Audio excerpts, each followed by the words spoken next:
Okay, September 25th, 2015. This is Giggs, Barry R. Paul, with his orange soda matching his orange shirt. He's stylish like that. So we're gonna do an interview with Giggs. Okay, so Giggs, when were you born? October 9th, 1942. Okay. What comes to mind when you think about growing up in your hometown? Well, I grew up in several different hometowns. The first 8 years was in Chelsea, Mass, which is just outside of Boston. It's like a suburb of Boston. And I really didn't know any better. I thought the whole world lived like that. Mm-hmm. Then we moved to Natick, Mass in 1950, and it was like all farmland. We were like the first house we bought. They were building this development called Beaconsfield. These are for World War II veterans, which my father was. And we had our own house, and we had ducks in the backyard. And just saw a different aspect of life. And we stayed there until I got married in 1966. Best year of your life. What did you love to do as a young child? I liked sports. I played with my friend. I was older than most of my friends, so of course I excelled more. But we always did pick up basketball games, baseball games, football games, all kinds of things. Okay. We just took over somebody's backyard and played. Okay. No play dates or anything. Okay. What did you love to do in high school? I excelled in government, history, and that type of stuff. So I really liked that stuff. And later found out you really couldn't do much with it, but it excited me. And also, I wasn't good enough to make the basketball team, so I became the manager of the basketball team. And I did that for 3 years, which I really liked. I really enjoyed. People used to look up to me, and the coach said I was the best manager he ever had. So it made me happy. Cool. Okay. What do you remember most about your teenage years? I'm sorry. What do you remember most about your teenage years when you were a teenager? Boy, they just kind of flew by. Of course, my bar mitzvah at age 13 was a big deal. My mother had to split it into an afternoon and morning, an evening affair because there were so many people. The temple just couldn't hold that many people. And then, of course, I graduated high school at age 18. They just kind of flew by. Nothing spectacular. I was a fairly good student in high school. And I don't remember too many things. Senior prom, I went out with different girls. Ooh, wow. Nobody spectacular. I don't know, I just wasn't into girls. Were you into boys? No, I wasn't into boys either. I just had to ask. I just, I don't know. What do you remember most about your mom? My mother was unique. I mean, if you go back to 1950, how many women worked, raised a family, ran a house? It didn't happen unless they were divorced. But she wanted a house and she wanted a college education for all 3 of her children. So she knew she had to work to do that. So I consider that a major accomplishment of hers. Okay. What was most important to her? Getting an education for her children, making sure they did well, married the right people. That was her concern. Anytime I used to date a girl of another religion, she used to have a fit. I said, Mom, I'm not going to marry her. What do you remember most about your dad? He was kind of tough to get to know. Our relationship just, I don't know, it's hard to explain. He worked very, very hard. He tried to raise his children as best he could. I honestly don't think he liked kids. He liked his grandchildren. Actually, I think he did a better job with his grandchildren than his children. Yeah. What was most important to him? For us, again, to graduate from college and get the best possible jobs we could get. And again, marriage to the right girls. Yeah. Okay, so if Nana or Pop had a message to you and to their grandchildren, what do you think it would be? To love your spouse, to kind of carry on the family name, and just do what you can do, work as hard as you can, and you support your family in any way that you can, and just through hard work, obtaining things. Yeah. Okay, so this this next one could be a two-parter. How did you meet your spouse, and how did you know she was the one? So let's talk about marriage number one. Yeah. Briefly. I was 23 years old, and my mother said if I did not get married, I had a good job at General Motors, at Chevrolet Motor Division, as a work standards engineer. This was 1964. I was making $200 a week, which was a lot of money in those days. And, of course, I was living at home, and my mother was charging me rent, believe it or not. I used to get pissed about it, but I could understand what she was doing. I think I paid $20 a week or something, no big deal. So she told me if I not get married by the end of 1965, she was going to not throw me out of the house, but make me get my own place. She was done supporting me, I guess. Mm-hmm. So the right girl came along because everybody knew Lois. Of course, she was Aunt Ruth's niece, a great niece, and she said, we would kind of click together. She was moving back from New York, and nice Jewish girl with 2 trust funds and all kinds of things. I said, whoa, this is going to go over pretty good. So I started taking her out. Yeah. And eventually we got married in 1966. We had a huge wedding at the Sydney Hills Country Club. Yeah. In Brookline or Chestnut Hill. And of course her father was a wealthy man. He started up several companies. And he did very, very well. And he was very restrictive with his daughter. And he just always felt I wasn't good enough for her. Yeah. Okay. But, that was his problem, not mine.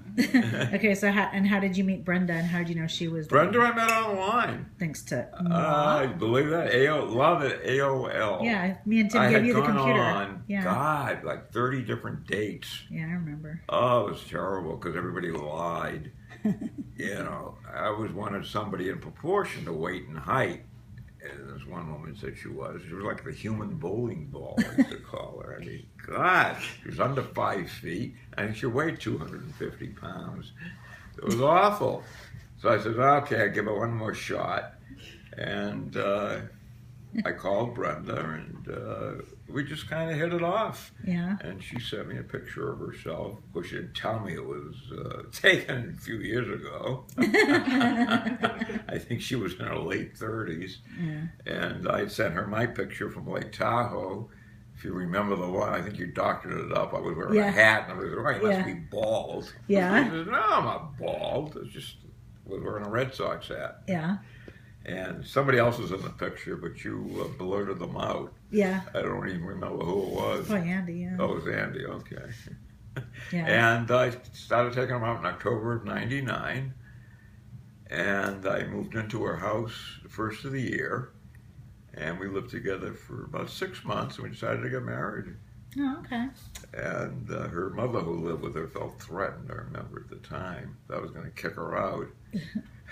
Which I should have done, but we all got along. Yeah. And Brenda was just recovering from her accident, and I had a good job, and it was a big house, and we enjoyed living there. So what 3 words would best describe Mom when you were married to her? Very difficult. Very difficult person to live with. When I was working and making good money, she spent it all. I couldn't save a dime, and it just was never enough. Yeah. And she wanted the perfect house. Yeah. And I remember we used to move just because she didn't like the house. She wanted a bigger house and a bigger house, and finally we did the one on Picardo Court, which was over 4,000 square feet. Yeah. That was finally the house that she liked, and that was like the early 1980s. I think at the time we must have paid almost $300,000 for it, building it with the land and everything. So I thought maybe she would be happy and pleased, but you could never please her, never. Okay. What's your best marital advice? Make sure you marry the right person. I mean, it's hard to tell. You don't know. Everybody's their best behavior when they're dating. Yeah. And you have to kind of see through that somehow, if you can. Mm-hmm. And if I had to do it over again, I never would have married her.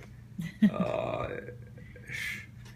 it's hard to describe, but the second time around, it's much easier because you know more what you're looking for or what not to look for. Right. Okay. I found it much easier the second time. But the first time was difficult. You're young, you're inexperienced. I mean, I was 24, which was considered older in those days to get married. Yeah. But it was difficult. Okay. How did you choose your career, and what was your favorite part about it? I kind of didn't choose it. I ran into it. I mean, when I graduated from college, there just weren't that many college graduates. So I couldn't get a job because my draft status, Vietnam was going on, and I was reclassified as 1A, which is right at the top, so nobody would hire me. So I enlisted in the Massachusetts National Guard to get that out of the way. But I majored in political science in college, which was totally useless. I was thinking about going to law school because the school was right behind the State House, and there were a lot of state legislators that went there to law school anyways. But I picked a subject that I liked to work with, but I found out I couldn't do anything with it.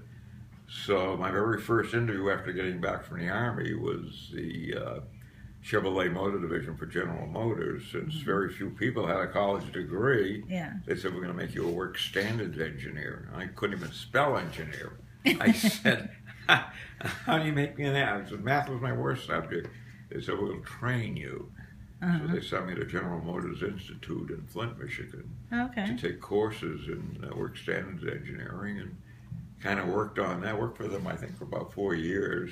And I just kind of developed in that type of field, production control and work standards engineering. Today, they're, again, useless fields because they're associated with manufacturing. And today, most manufacturing jobs are shipped to China. Yeah. So today, I would have had a problem getting a job. Yeah, okay. Oh, was there a particularly difficult time or times in your life which helped create who you are today? Oh, that's a tough one. I knew I had to go to college. I mean, I didn't have a choice. I really didn't want to go. But I felt like I wasn't given a choice. Just go. You know, just you need it to get an education. Your sister's got one, so you need to go. So that was one thing I was kind of forced into. So I wasn't good at math, so I couldn't take engineering. I was good at history and political science and that type of stuff, so that's what I majored in. So that was a total waste. Okay. What three events or what events shaped your life? Another good question. I think my bar mitzvah. I realized what my Bubby and Zadie, they had immigrated from Russia, and what they went through. And I appreciated them a lot more. Yeah. And that was one major event of my life. Second one, I think, was getting my driver's license. Yeah. That was a big deal back then. At 16, I think you could get it.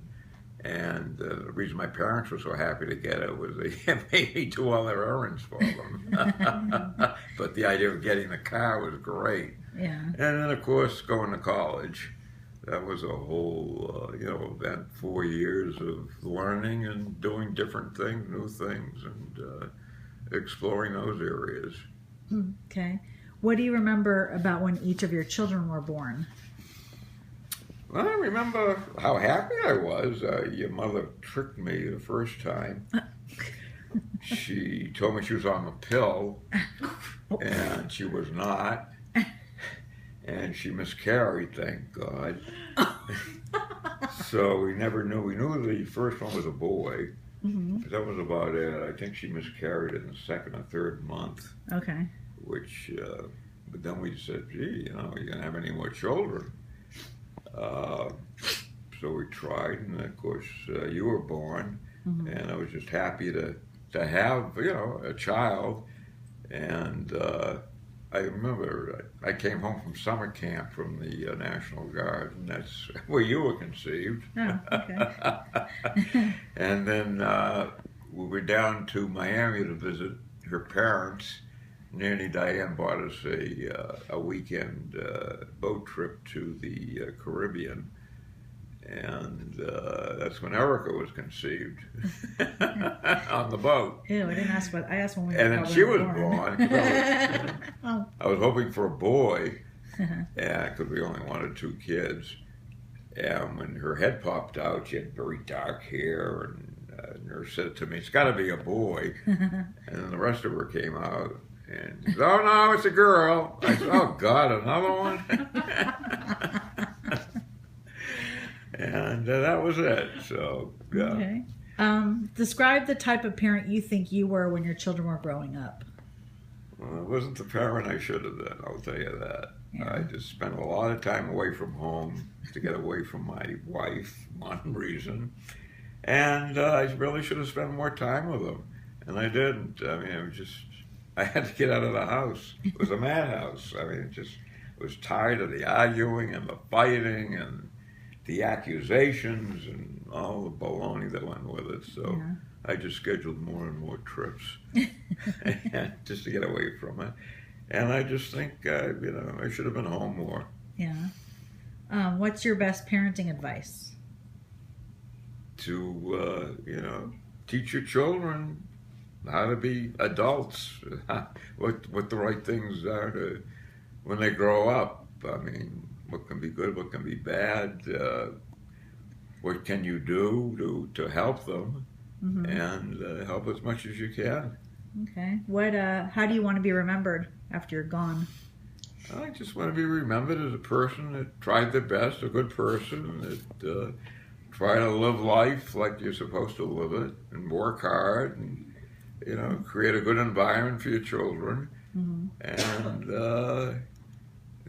be good to my wife, and that was very difficult. Okay. And that was it, just to be recognized as a good person and tried their best. Okay. What have you learned from other people in your life?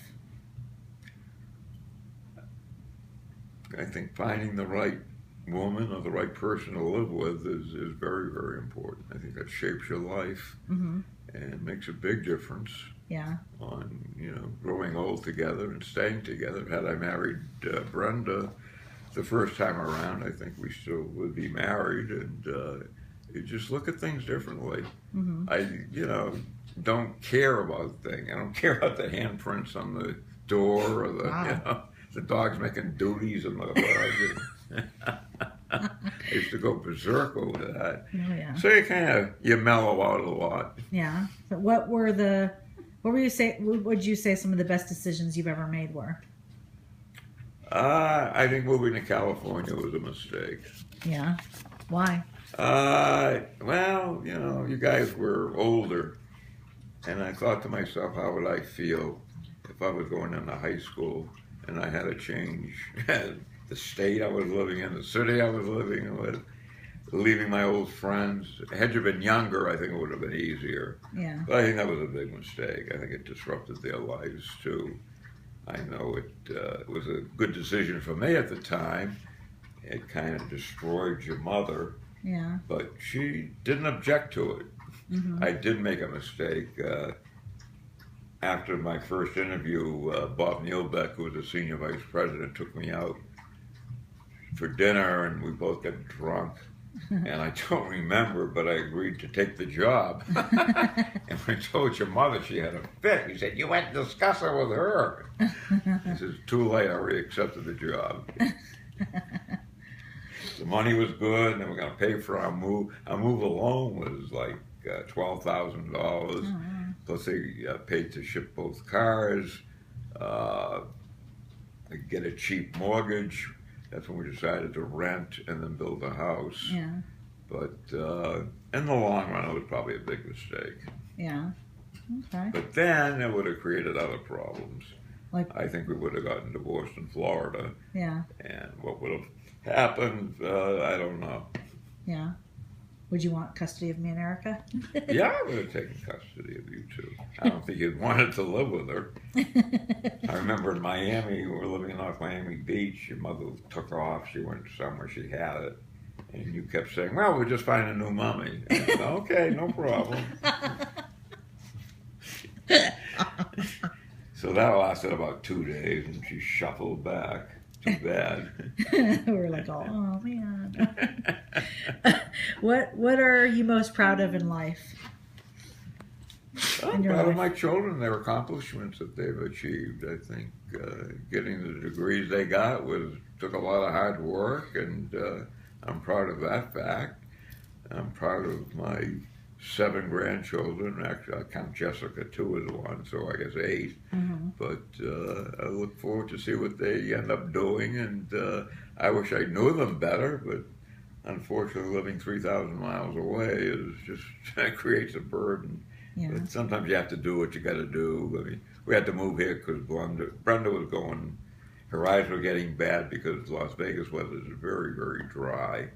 And the doctor recommended that she find a climate that had more moisture, which, of course, Florida. Her grandfather was one of the founding fathers of Cape Coral, and she had been down here many times and liked it, so decided to move to the west coast of Florida and bought the house unseen, just from pictures. And we had to downsize to about half the size of our other house. Yeah. Okay. What is there any place you've always wanted to go but you've never had a chance? Yes, always wanted to go to Israel. Oh, really? Yeah, and still hope to do so. Mm-hmm. Okay. If you had to do one thing over in your life, what would it be? Marry the right person the first time. Yeah, but then Eric, we wouldn't be here. That's right, you wouldn't be here. What can I tell you? Okay, is there anything else that you'd want your children or great-grandchildren or great-great-grand or children 50 years from now? Children and grandchildren. Well, children, I think, know me. Grandchildren, unfortunately, I wish I knew them better, but that's not their fault, that's mine. And hopefully, as I get older and I can beat this cancer thing, I can see more of them, take more trips. I have resigned my part-time job because I just can't do it anymore. Yeah. So it just depends if I can defeat this cancer, and we'd like to do a little more traveling. Okay. What? So let's say your great-great-great-grandchildren are going to be watching this someday, and we'll be gone, and maybe their parents will be gone. How would you? And they would say, what was Pop like? What would you want? Pop was you. What would you want them to? How would you want them to be? Well, I remember there's somebody that worked very hard and always tried to do the right thing. Mm-hmm. I'm a Libra, and Libras kind of, if you ever saw it, they balance the scale of justice. And I tried to avoid arguments, and that's why I ran away from home and did all these business trips. Yeah. One year, I think I did 80,000 miles on just one airline. And we went to Boston. We always flew first class. I think we stuck you guys in coach. Oh, that's right. Yeah. And we always flew first class. That's right. We did. I forgot about that. Yeah. Nice. Yeah, that's when Andy was tearing the plane apart. And we left him back in coach. And you came up bitching about it. One of the passengers asked where his parents were. And they said, they're sitting in first class. Oh, that's right. I remember. They're like, I'm like, I don't even know the kid. His parents are up there. Okay. And yeah, it's I like to remember there's somebody that worked hard and just always tried to do the right thing and try to keep things together. My sister Carol and Lois never got along, and that was from day one. Mm-hmm. And that was difficult. Yeah. I mean, I just tried to keep Lois away from people. She hated everybody. Yeah. And it was really difficult. Yeah. Okay. So I think you have to kind of marry the right person. What unfortunately influenced me was the 2 supposed trust funds, and she was 18 years old, 17 going on 18, and really didn't know too much about life. Yeah. And I was 24 or 23, and had a little more lifelong experiences, and it just didn't work out. Yeah. What's your favorite movie? Yeah, those movies from the '80s, you know, the Rodney Dangerfield and the John Belushi Animal House. movies. Fast Time at Ridgemont High was kind of like the Star Spangled Banner, I guess. The way things were in high school, you wish they were like. Yeah. And of course, Animal House, another thing of what a fraternity was like. I was never in a fraternity, so I don't think I would have survived it. What's your favorite part of the Sam Kinison? He just, I used to just laugh. I don't know. I think he just presented things the way they were. Yeah. He just didn't hold back on anything. Just told it the way it was, and you just either accepted it or you didn't accept it. Do you want to do his desert sand thing? His favorite saying? No, the sand. Oh, yeah, the sand joke. Yeah, I mean, he just had me in hysterics. First time I heard him, it was just unbelievable. I didn't think people like him existed. He just died too young. Yeah. Okay. Is there anything else? No, I just wanted to pass along to my grandchildren that I wish I knew you better, but so far I think you'll all be very successful, and just maintain your sense of humor, and you'll get through life. Life is a bowl of jelly. You got to run into things that just blow your mind, but you just sometimes can't change things, and that's just the way it is. So you just have to learn to live with it. Yeah. And just be honest and do your best, and that's all you can do. Okay. All right. That's it. All right. Okay. Good. Bye. Very good.